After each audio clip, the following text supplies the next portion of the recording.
Welcome back to the channel. So we are going to do a product review today. My Radiomaster TX16S recently stopped charging its battery. It can still be charged separately, but that's time consuming, and I hate removing the battery. It was time for a backup/replacement. After looking over most of the controllers, it was the Jumper T15 that caught my attention. And just for the record, I purchased this radio myself. It was not given to me or was I reimbursed in any way. I just wish I'd gotten the purple one. So let's begin.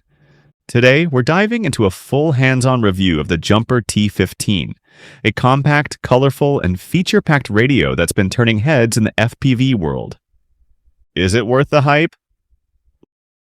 Let's find out. The T15 comes in a variety of vibrant colors. Ours came in gray and it looks slick. It features a vibrant 3.5-inch HD touchscreen, making navigation feel more like using a smartphone than a typical transmitter. That's a pretty slick upgrade for the hobby. At just 481 grams without batteries, it's light but doesn't feel cheap. In the box, you get the radio, a USB-C cable, gimbal protector, and a neck strap. No batteries included, so you'll need two 21700 batteries or a 2S lithium-ion battery. It runs Edge TX and supports ExpressLRS up to a full 1-watt output, plenty of range for most FPV needs. The built-in 2.4 GHz ExpressLRS module delivers lightning-fast response times and ultra-reliable signal strength. It is a dream for drone racers and long-range flyers alike. ExpressLRS has become the go-to radio controller link for serious FPV pilots, and for good reason.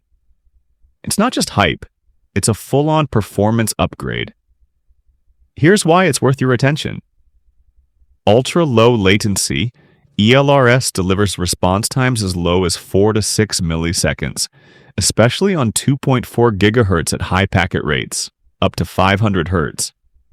That means near-instant stick response, crucial for racing, freestyle, and precision flying.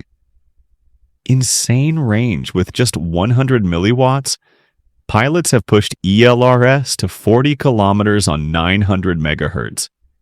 Even 2.4 gigahertz setups can hit 10 to 20 kilometers depending on antenna and environment. Now imagine what you can do with 1000 milliwatts. Open source and modular, ELRS is open source, so multiple vendors support it. Companies like Radiomaster, Beta FPV, Jumper, etc. You get firmware updates, community support, and cross-compatibility across brands.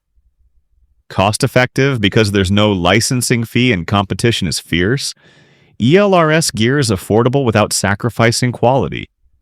You can build a high-performance setup on a budget.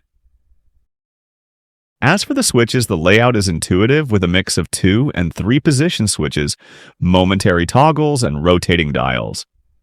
My only issue is the plastic 2-position switch for your index finger. I would rather have a true metal toggle.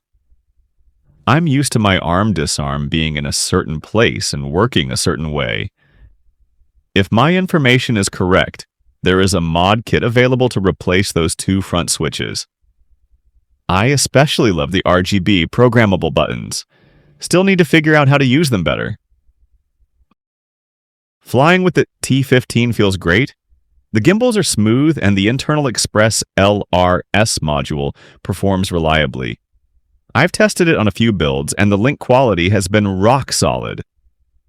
The T15 uses VSM Hall gimbals instead of traditional potentiometers, which means better precision and less wear over time, ideal for serious pilots who crave smooth control. Here is how a Hall gimbal works. The gimbals use Hall effect sensors to detect stick movement. Instead of relying on physical contact like potentiometers, they measure changes in magnetic fields.